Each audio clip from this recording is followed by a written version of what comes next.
Hare Krishna. Dear devotees, welcome back to the daily readings of Srila Prabhupada's books. We're a little late because we had a first take in which the microphone apparently was not working properly. So we're hoping it's working now. So I'm going to start right in with the reading because I was having a little introduction, but now we're late. Srimad Bhagavatamrta Stotram goes like this. Sarva Shastrabdipiyusha Sarva Vedaika Satpala Sarva Siddhanta Ratnaja Sarva Lokaika Drikprida. O nectar from the ocean of all scriptures, singular fruit of all the Vedas, rich mine of the precious gems of all conclusive truths, you are the only giver of sight to all the worlds. Sarva Bhagavata Prana Srimad Bhagavata Prabhu Kalidwandoditaditya Sri Krishna Parivartita. O life air of all the Supreme Lord's devotees, O Master, Srimad Bhagavatam, you are the sun risen in the darkness of Kali. You are the exact image of Sri Krishna. Paramananda Pataya Prema Varshakshadayate Sarvada Savasevyaya Sri Krishnaya Namostume. I bow down to you, who are supremely blissful to read. Your every syllable pours down a flood of prema. You can always be served by everyone. You are Sri Krishna himself. Madeka Bando Matsangin Madguro Mad Mahadana Mannistadaga Mad Bhagya Mad Ananda Namostute. My only friend, my constant companion, my spiritual master, my great wealth, my savior, my good fortune, my source of ecstasy, I bow down to you. Asadu saduta dayin adini chochata kada hanamun chakadachin mam premna rit kantayospuda. O bestower of saintliness to the unsaintly, O exalter of the most fallen, please never leave me. Always appear in my heart and my voice with pure love. Om Namo Bhagavate Vasudevaya. Om Namo Bhagavate Vasudevaya. Om Namo Bhagavate Vasudevaya. Om Namo Bhagavate Vasudevaya. Om Namo Bhagavate Vasudevaya. Om Namo Bhagavate Vasudevaya. So, Gopakumar is in Vaikuntha and he's associating with Vishnu directly and the Vaikuntha Vasis. But he's still not completely satisfied. So one day Narada shows up and he sees in Gopakumar's face that he's not completely happy. And that's not normal in Vaikuntha. So therefore he pulled him aside and now he's instructing him.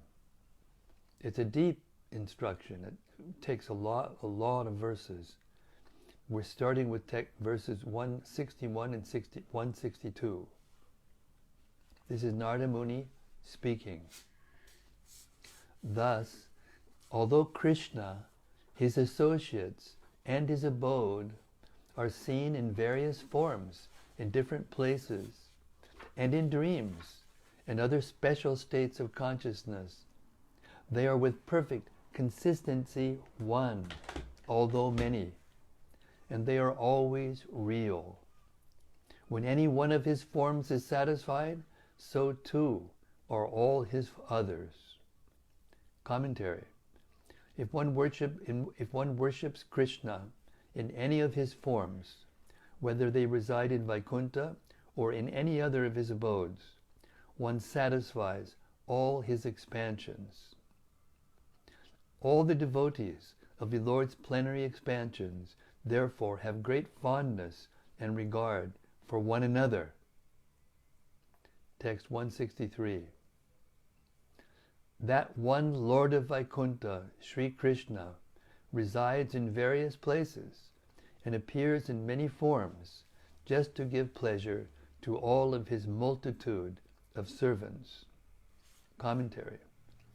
The Supreme Lord has a multitude of devotees to satisfy, and that is the fundamental reason he appears in so many different forms. He assumes forms like Dharmanandana, and resides in abodes like Badrikashram to give pleasure to devotees such as Sri Narada. And as implied by the suffix adi in tad rupadini, he displays various kinds of bodily ornaments, pastimes, and so on. Narada ascribes such greatness to the Lord of Vaikuntha because Lord Narayana, like Krishna in Goloka, is avatari, a source of expansions and incarnations.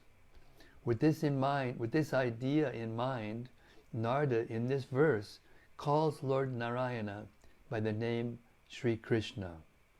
The use of the name Krishna subtly implies that Sri Krishna in Goloka is the most glorious of all the Lord's forms. Text 164. Sri Brahma perceived this truth when he stole Krishna's boys and calves in the forest of Vrindavan, and I realized it while wandering among his many palaces in the city of Dwaraka. Commentary.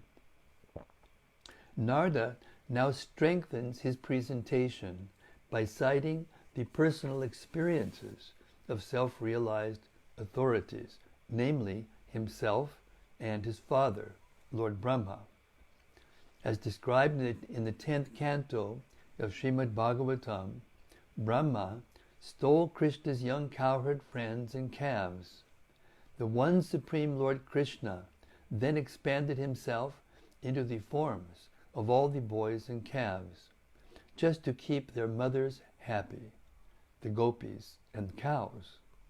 1 year later, Brahma returned and saw each of the boys and calves suddenly assume the form of Lord Vishnu.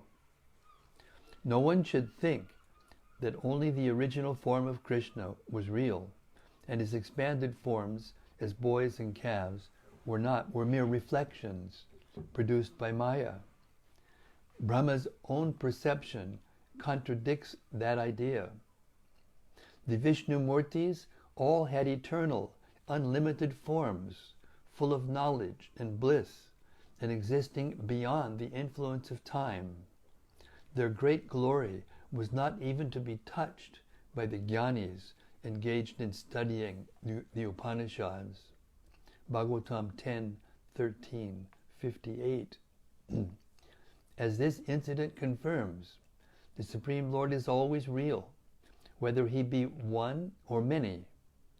Brahma thus prayed to Lord Krishna in Srimad Bhagavatam 10, 14, 18, after being baffled in his attempt to fool Krishna.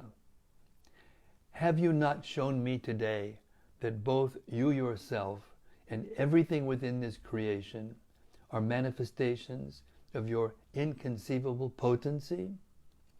First, you appeared alone, and then you manifested yourself as all of your Vrindavan's calves, and as the cowherd boys, your friends.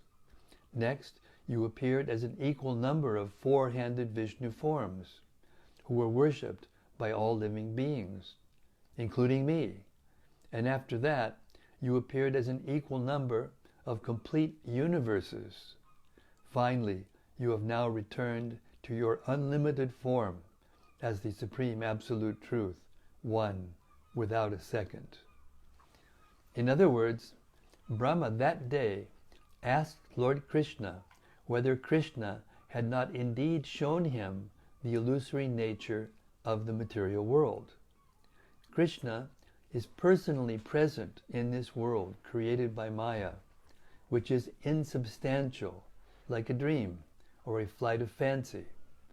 And he displays himself within this world of Maya, not only one, but many different forms. But that day, by disguising himself as his cowherd friends and calves, Krishna made Brahma see the world as if Krishna were not present, even though he always is. Every form Krishna assumes is real, because he and his expansions are the Supreme Absolute Truth. First, Brahma saw Krishna alone, then in the form of all the cowherd boys and calves, and these then became four-armed Vishnu forms, worshipped by all the beings of creation, subtle and gross, including Brahma. Brahma saw as many Vishnus as there were boys and calves, and each Vishnu was being served by all the causal elements and visible objects of the entire universe. In effect, then, Brahma saw a universe for each boy and each calf. And finally, he saw only the unlimited Supreme, one without a second, as all the forms of Vishnu merged back into one, leaving only Krishna, the Supreme Brahman. Lord Brahma realized that all these appearances were equivalent, since they were all untouched by the illusion of Maya and her energies. When Narada visited the thousands of palaces of Krishna's queens in Dwaravati Puri, he too saw for himself the simultaneous oneness and variety of the Supreme Person, wandering from one palace to another. In each palace, he saw a separate Krishna, acting in a different way. This does not mean that Krishna was factually in only one palace and appeared in illusory forms in the others. Did Krishna's devoted servants deserve to be cheated in such a way, as if he didn't care enough to be truthful with them? Would Krishna act in such a duplicitous way, the same Krishna who is the best of compassionate benefactors, the ever-concerned caretaker of his devotees, and the surrendered servant of his servants? Surely not. Nor should anyone propose that because different residents of Dwarka simultaneously saw Krishna in different palaces, the visible facts disprove that Krishna is one. If Krishna were not one, the millions of Yadus could not have cooperated with one another so well to reciprocate with him. Moreover, every day when Krishna left each of his palaces to attend the Sudharma assembly, a single Krishna, not 16,108 different Krishnas, arrived at the hall. When Narada visited Dwarka, Krishna kindly allowed him to witness his daily activities in the palace of each queen. As Shukadev Goswami describes in Srimad Bhagavatam 1069-41, thus in every palace Narada saw the same form of the Lord, carrying out the transcendental principles of religion that purify those engaged in household affairs. And at the beginning of the same chapter of the 10th canto, 1069, 2 and 3, Shukadev says, Narada thought, "It is quite amazing that in a single body, Lord Krishna simultaneously married 16,000 women, each in a separate palace. Thus the sage of the demigods eagerly went to Dwarka to see this for himself." Narada was eager to go to Dwarka to see Krishna in his palaces only because Krishna had married 16,000 princesses all at the same time, while remaining in one and the same body. Had Krishna married his queens by expanding himself into 16,000 duplicate forms, Krishna's eagerness would not have been so aroused. Since Narada and other masters of mystic yoga like Sobari are also able to expand themselves into duplicate forms. It was by sharing in Krishna's own mystic power to appear in expansions factually identical that Sri Devaki, Vasudeva, Uddhava, and other devotees had also been present simultaneously when Krishna, with Krishna in several different palaces, as Narada had witnessed. Therefore, Narada was correct when he told Gopakumar, Krishna, his associates, and his abode are with perfect consistency one, although many, and they are always real. Text 161, 162. Text 165. Inconceivable indeed is the amazing energy of the Supreme Controller, but nothing can be hidden from his unalloyed devotees. Commentary. The apparently contradictory pastimes of the Lord can be relished only by the Lord's devotees who understand them in pure devotion. Ordinary persons cannot unravel the mysteries of Krishna's pastimes, but these pastimes kindly reveal themselves to sincere devotees and allow such devotees to gradually develop exclusive devotion. Brahmaji was at first bewildered by Krishna's mystic powers, but was later enlightened. Text 166.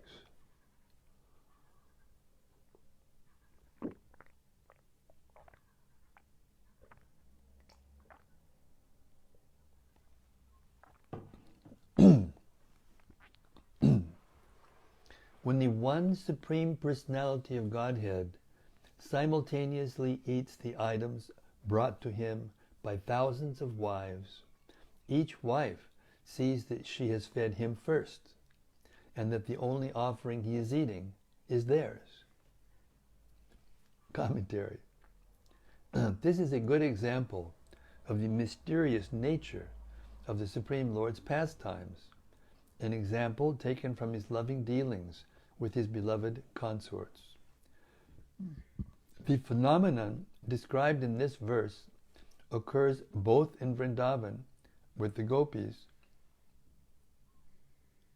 headed by Sri Radha, and in Dwarka with the queens, headed by Sri Rukmini. In both abodes, Krishna is sometimes fed at the same time by thousands of beloveds, each of whom sees him accept only her offering. All of them are absolutely devoted to him, and so he does not want to disappoint any of them. By being especially attentive to each one individually, he expertly increases the stimulus for their love. He does this factually, not by some illusory trick. The best examples of the wonderful ways the Lord receives service from his potencies are found in the pastimes of Sri Krishna, in which both his opulence and his sweetness are fully displayed. The super excellence of Krishna as the source of all avatars will be discussed in the later chapters of Srimad Bhagavatamrta, Brhad Bhagavatamrta. Bhagavatamrta. To hint at this conclusion, the name Krishna has been used in this chapter in reference to Lord Narayana in texts 107, 140, 145, and 161. Text 167. Sometimes certain energies of the Lord enter into particular jivas, who then become his Shaktyavesh incarnations. The wise consider these empowered incarnations as good as the Lord himself. Text 168. The Supreme Goddess of Fortune shares in the glories of the Supreme Lord Krishna. She is eternally his beloved, the concentrated embodiment of eternity, knowledge, and bliss. Commentary. Mahalakshmi is the consort of Lord Narayana, who again is called Krishna in this verse. As the source of all other incarnations, Lord Narayana is superior to the other forms of Godhead, such as the Vishnus involved with material creation. He is therefore called Mahavishnu, and accordingly, his principal consort is called Mahalakshmi. This is the Sri Vishnu Purana, 1.8.17 and 1.9. Sri Vishnu Purana 1.8.17 and 1.9.145 states, O best of Brahmanas, the goddess Lakshmi is the eternal mother of the universe.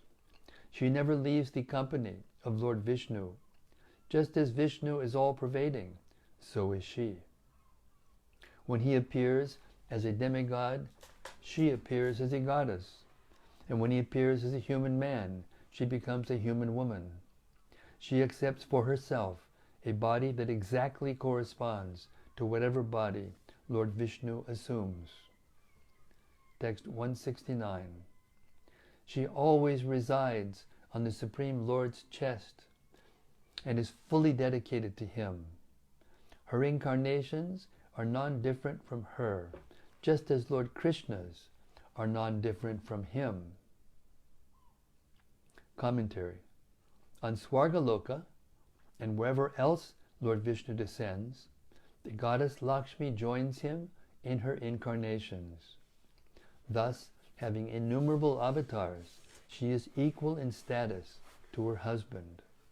And just as he is one, but displays an infinitude of personal forms, the one Lakshmi has a limitless and elaborate hierarchy of avatars, some of them seemingly superior to others, yet all of them equally transcendental. Text 170. Among those expansions of Lakshmi is the controlling deity of all material opulence, who has great perfections at her command. But that bestower of prosperity is utterly neglected by liberated souls, by candidates for liberation, and by devotees of the Lord. Commentary. The goddess of fortune is glorified in many scriptures, including Srimad Bhagavatam 10.38.8. The lotus feet of the Lord are worshipped by Brahma, Shiva, and all the other demigods, by the goddess of fortune, and also by the great sages and Vaishnavas. Such statements indicate that she is more respected among the worshippers of the Supreme Lord than even liberated sages and pure Vaishnavas. Why then is she sometimes disparaged as material and inferior? In this verse and the next, Narada answers this doubt. Among the many expansions of the goddess of fortune, there is one Lakshmi who presides over all the opulences of the material world. All the residents of the universe, including the rulers of the various planets, owe their powers to her. Even the mystic cities of yogis proceed from her. Mumukshus, persons striving for liberation, and muktas, persons who have already achieved it, neglect this particular form of Lakshmi because the opulence she bestows are nothing but favors for sense gratification, which to genuine mumukshus and muktas are not at all attractive. Entanglement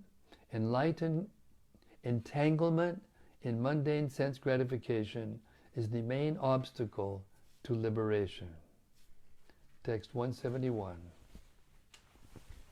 Everywhere it is said that even new devotees are dearer to the personality of Godhead than that form of Lakshmi, who is usually very fickle.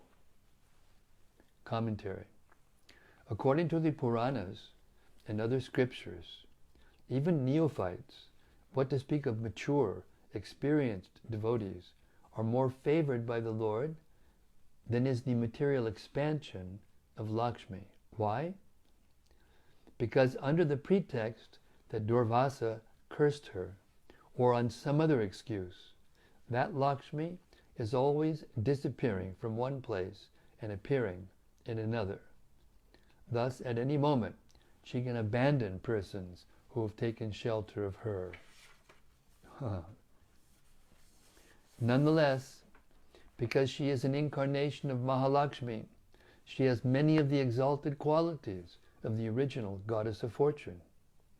Thus we hear that during the churning of the milk ocean, when the material Lakshmi appeared from it, Lord Vishnu accepted her as his wife, and she took up residence on his chest. In contrast with this Lakshmi, the original Mahalakshmi is Lord Narayana's dearmost servant.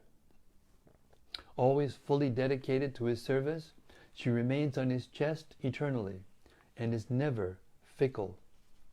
The Lord's devotees always worship her with the greatest reverence. They never neglect her as they do her material expansion.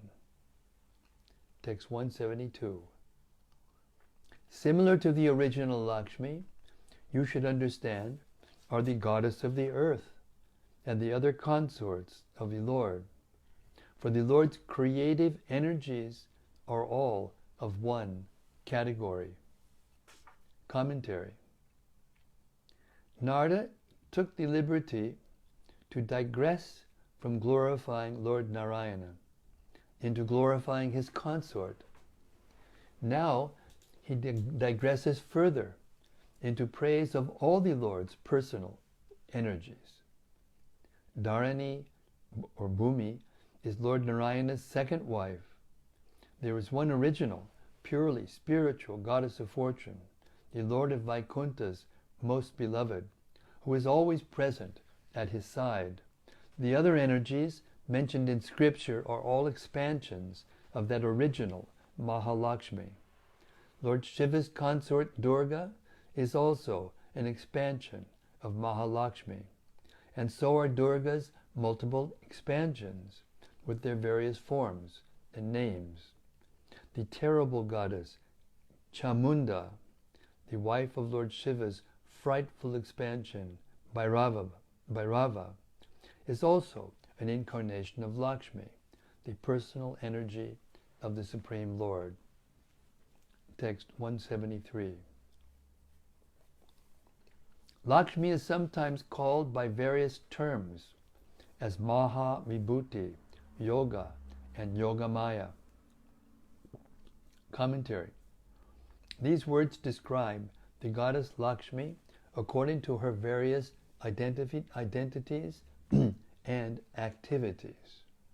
In addition to these terms, she is sometimes called Prakriti, Shakti, and so on. The Mahasamhita explains, she has the different names Shri, Bhu, and Durga, which respectfully indicate the Supreme Soul's energy for manifesting the jivas, his personal energy of desire, and his energy of the material modes that constitute inert matter. The Shabda Mahudadi dictionary gives the following definition. Expert knowers of the science of language say that the word Maya refers to the potency of the three material modes, to knowledge, and to the personal energy of Lord Vishnu. And the Skanda Purana says, O Lord Ananta, your desire is called by various names: memory, nature, the enchanter, fate, ignorance, and the source of illusion. Text 174. She personifies the glorious celebration of existence, knowledge, and bliss. She is eternal, absolutely real, and without beginning or end. The essence of her identity is beyond describing. Commentary. Because Mahalakshmi is the total energy of the Supreme Truth, it is impossible to describe her completely. Text 175. She is the mother who gives birth to the varieties of ecstasy that appear during the worship of the Lord. Through her, the Supreme Lord displays his different features. Commentary. The previous two verses have described the goddess Lakshmi's primary characteristics, Sarupa, Lakshana. And now, this verse describes her secondary characteristics, Tatastha, Lakshana. She is the agent who manifests the many varieties of charm and sweetness in the Lord's devotional service. Although the devotees of the Lord are one with him in the sense that they too have purely spiritual identities, both the Lord and his devotees have unique individual qualities. The jivas and the personality of Godhead both belong to the same category, Brahman. But the Jiva Brahma differs from the Parabrahma, as rays of light differ from the sun. In a similar way, devotional service to the Supreme Brahman is one, but displays numerous varieties, by which devotees taste newer and newer sweetness at every moment during his worship. It is the Lord's consort Lakshmi who displays all the varieties of the Supreme Person and his devotional service. He is the ultimate truth, one without a second, yet he has innumerable forms. He is both one and many. He has countless varieties of beauty and charm, and countless varieties of pastimes, each one full of diversity. All of this forever manifest as substantial, all of this is forever manifest as substantial reality with the help of the goddess Lakshmi. Text 176. Thus, the distinct varieties of the Lord's devotees, of his devotional service, of his world, and of his activities constantly arise from Lakshmi. Commentary. The Lord has many devotees, like Sri Shesha and Garuda. His devotional service has many forms, like hearing and chanting. His abode, Sri Vaikuntha, has a multitude of opulences, and he engages in many different activities. Lakshmi is the energy of the Lord, through whom all this variety is manifest. Without her participation, the other energies of the Lord could not be displayed in diversity, because they are basically one with him as pure spirit. The word sada in this verse indicates the unfolding of transcendental variety, as the word sada in this verse indicates the unfolding of transcendental variety is eternal and ever expanding. In the words of Sri Vishnu Samhita, she expands into three energies: the energy of desire, the energy of knowledge, and the energy of action. No difference can ever be found between the energy and its possessor. At the end of the second chapter, the nature of variety within the Absolute Truth has already been elaborately discussed. In short, Lord Narayana has various associates by his side, like Shesha, the son of Kadru, and Garuda, the son of Vinata. Sri Narayana's Vaikuntha appears in the material world in various forms, like Shvetadvip and Ramapriya Loka. Various tastes appear in different limbs, angas, of his devotional service, beginning with hearing and chanting. In his diverse pastimes, he displays a host of wonderful qualities, like his compassionate concern for his devotees. And in his highest abode, he enjoys himself in various ways, such as drinking his mother's breast milk, crawling on the ground, and playing children's games. Text 177. The pure servants of the Lord understand her and her activities, but persons whose minds are confused by dry knowledge, derived from bad logic, cannot figure out what she is. Commentary. Philosophers can never fathom the truth of the Supreme Lord's personal energy with their dry, faulty logic. Narada says in text 165, Durvit karya hisa shakti, inconceivable energy. Inconceivable indeed is this energy. And he made this statement in the course of proving that the personality of Godhead in his expanded forms, it is both one and many.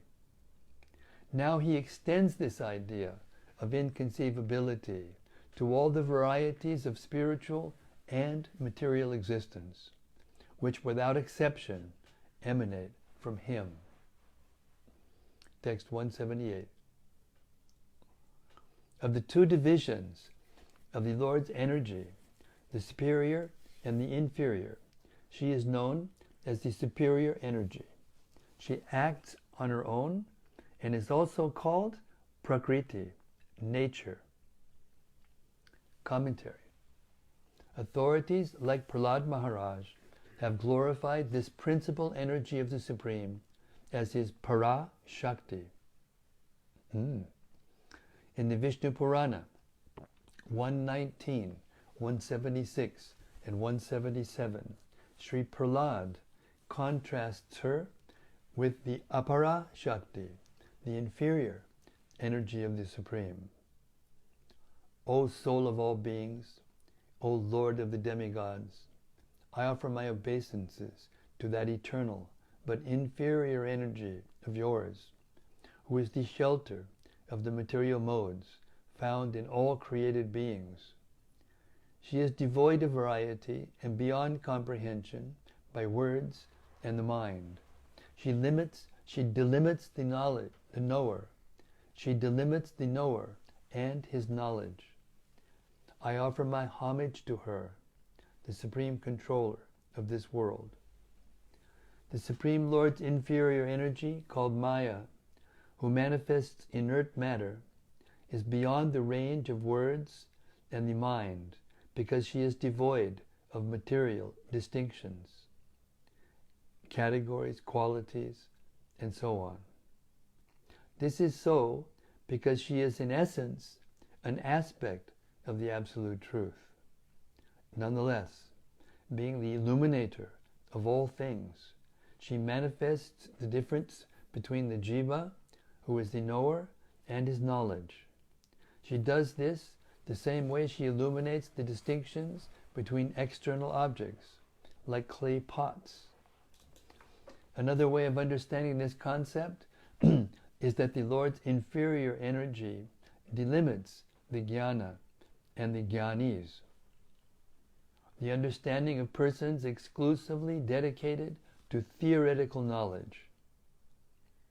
These speculative philosophers cannot surmise the truth about her by conjecture, because she limits the power of their knowledge. Indeed, only those persons who have pure devotion for the Supreme Lord have the mental strength to understand her. She is called Ishwari because she belongs to the essential being of the Lord. She is identical with him in eternality and other transcendental qualities. Alternatively, the current verse spoken by Narada does not refer to the Lord's inferior energy, even though it includes the word Prakriti. Rather, Narada is saying that the Lord's superior energy, who is completely capable of arranging all the varieties that emanate from the Lord, is called Para, because she belongs to the pleasure potencies of the spiritual realm. She is also called Shakti and Prakriti by the speakers of the Puranas. The word Prakriti means intrinsic nature, indicating that she is the natural, autonomous potency of the personality of Godhead. She is said to be non-different from Him because her substance is the same as His. Hare Krishna. What a wonderful glorification of the Supreme Lord's energy.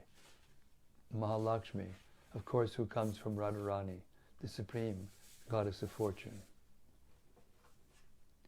Okay, we'll stop here tonight, the reading. We got a lot of information about the energies of the Lord and how they work and how they are non-different from Him and at the same time different. Hare Krishna. If anybody has any reflections or comments or discussions, please, this is the time. This is from Brhad Bhagavatamrta. Hey Braj, first off the blocks again. Haribol. Hare Krishna Maharaj, please accept my humble obeisances or glories to Srila Prabhupada. Is it to be understood when one dreams of Krishna, it is a spiritual experience? It depends. You can create a form of Krishna within your mind that is not necessarily actual Lord, but sometimes He will appear in actuality. This actually is a very nice point, because Krishna is, when it describes how Lakshmi delimits means puts limits on things, makes it, able to be put into a box, Krishna and the Goddess of Fortune both have this ability to appear in the material energy and to appear in their natural, original, pure spiritual energy. And those forms, and this is the philosophy behind the Archa Vigraha of the Lord. The Archa Vigraha form, the Lord is formed out of what appears to be material energy. But because when they appear in those forms, they are actually Krishna. But that requires some person behind it to form that form to be exactly like Krishna's. Sometimes people will manufacture the form of the Lord in their minds and make a form that they say is Krishna, but it's not, because it's not following the form that's described in the scriptures. So similarly, if you have a dream of Krishna and he's acting like a nonsense, that's not the form of Krishna. But if his activities and his form and everything is the same as in the scriptures, then it's possible that that is actually Krishna appearing to you in a dream. So the conclusion is that you won't know whether it is or not until you actually know enough about Krishna. Hare Krishna.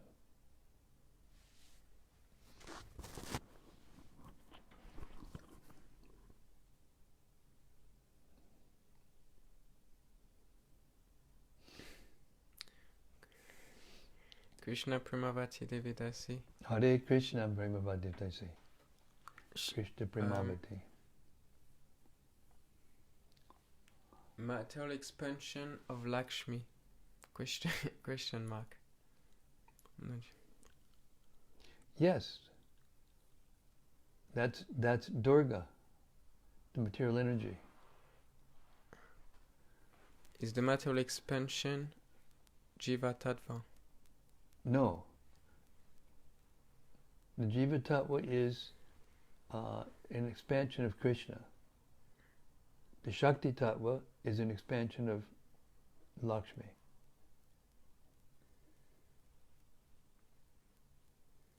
Is Durga Devi same as Mahamaya? No, yes. Durga is Mahamaya. But sometimes she's described to be Yogamaya in the scriptures because she actually is an expansion of Yogamaya. Naham prakasha sarvasya Yogamaya samavritaha. There the word Yogamaya is used, but what it actually means is Yogamaya, Mahamaya.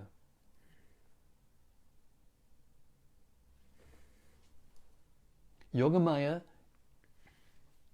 and Mahamaya both illusion the living beings. Listen carefully. Yogamaya and Mahamaya both illusion the living beings. But Yogamaya illusions the living beings in such a way as they forget that this is Krishna, but they still see Krishna and interact with him. But Mahamaya covers them from Krishna altogether, separates them from Krishna. So they're both illusioning, but they're illusioning in a different way.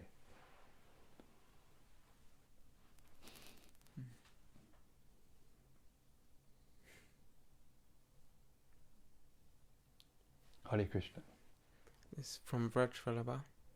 It seems there are many incarnations and personalities worthy of praise. However, I'm a great fool with limited intelligence. Can we just focus on Radha Krishna and be safe? Yes, of course. Because within the form of Radha and Krishna are the forms of all of Krishna's expansions and all of Radharani's expansions. In other words, you worship everyone at the same time by worshiping Krishna. And in one sense, you worship Krishna by worshiping Lakshmi, or Narayana, and Radha by worshiping Lakshmi. But at the same time, the form is different and the taste is different.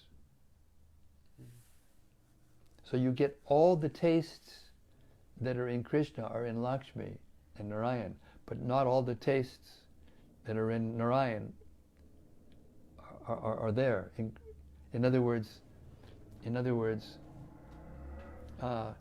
Krishna, it's Krishna, but Krishna's choosing not to show all of himself, not to give all the tastes. But potentially they can give the same, all the tastes. Just like, remember when Gopakumar was in, well, he's still in Vaikuntha now, and sometimes Narayan would appear to him as Krishna, dressed as Krishna, and his servants would appear like, cowherd boys. So it's all there in Narayana, but he doesn't show it. He only shows it to someone who has pure love for Krishna. Pure spontaneous love for Krishna. That's why when Gopakumar went to embrace him with arms, oh, Gopal, the Vaikuntha-vasis grabbed him and said, you can't do that here. This is Vaikuntha. We don't act like that here.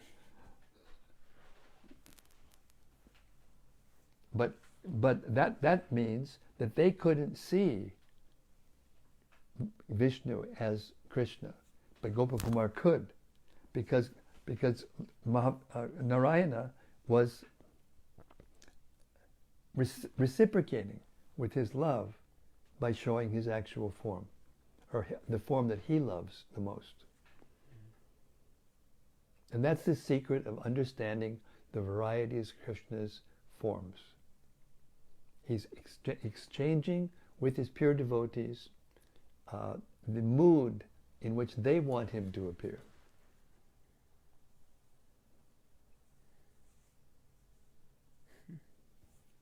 Hare Krishna.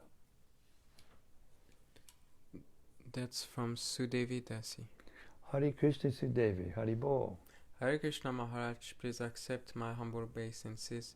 Fascinating, but a lot is more than I can chew. However, you can chew it, but maybe you can't digest it. However, I believe every word of it, and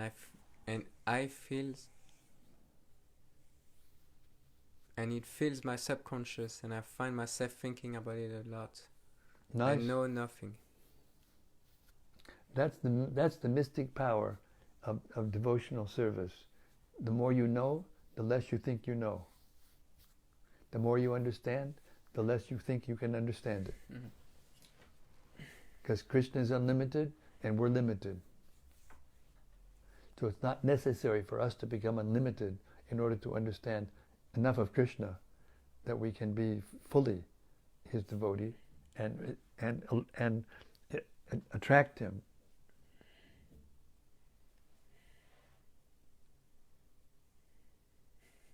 Hare Krishna. Krishna Premavati Devidasi Kadru Vinata ... Daughters of Daksha, Prajapati and Panchajani married Kashyapa. Vinata, mother of Garuda. Kadru, mother of ? Kadru is the mother of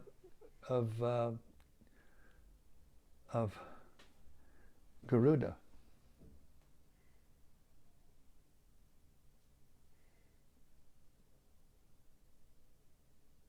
Thank you for the clarifications, Maharaj. Hare Krishna. Rati Manjari said, Dear Guru Maharaj, please accept my respectful obeisances. Thank you for appearing on our screens again and again and yet again. Your words are so uplifting and I feel sheltered hearing you after my work day. Well, thank you very much, and you're doing the right thing, because everyone has to work to maintain their body and souls together, and everyone should work according to their nature, because if you imitate somebody else and do something perfectly that is not your duty or your prescribed duty in the body that you have, then that's more dangerous. So I think that the taste that you have for hearing and chanting and getting others to chant, especially in Harinam, is perfect. Just like, Chandrasekhar is called Vaidya Chandrasekhar. He's a physician by trade, by caste, or by profession, and yet he's a pure devotee of Krishna. I've been reading things in Chaitanya Charitamrita that's very interesting. Things like that you can't tell who's a pure devotee just by what they're doing in the world. A pure devotee may be acting like an engineer or a king or a sweeper in the street or whatever.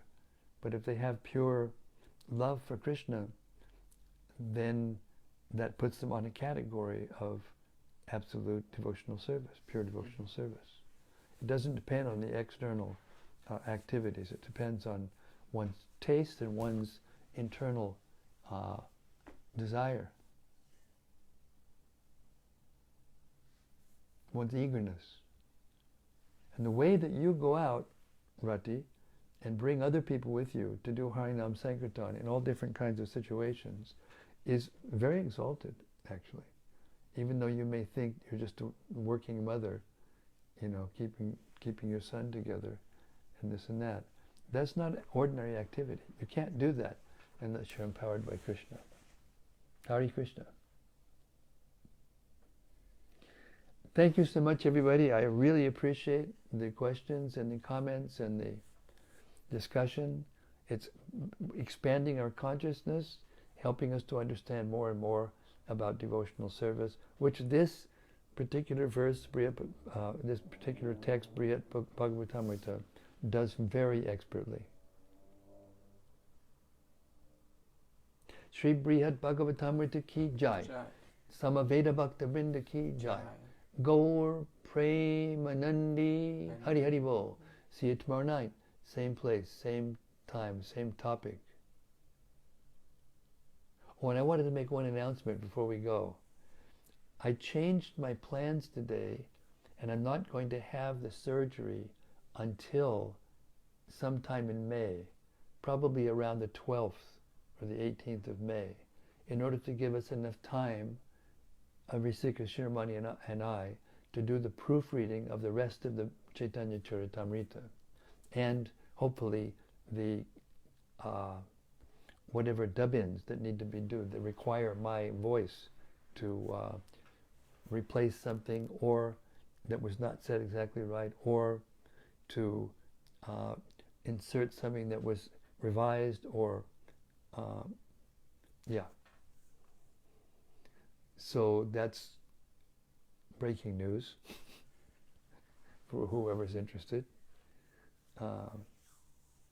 And in that way, when anyway, it's complicated. It has to do with Risika's visa status and how he can get a full visa, a long-term visa, which we want him to do, because we have a lot of work to do to record and polish the major books of Srila Prabhupada, including the Bhagavatam. I mean, the Bhagavatam, with all the purports, it's really a big deal. The Gita also, and hopefully this Brhad Bhagavatamrta also. So anyway, that's some news. So I'm going to be around, without a break until, sometime in May. Hare Krishna. Ratimanjay said, we wish you all the best for your proofreading and editing work, Guru Maharaj. Thank you so much. It's all I need is the blessings of the Vaishnavas, and we can do anything. Hare Krishna. See you tomorrow. Hare Krishna.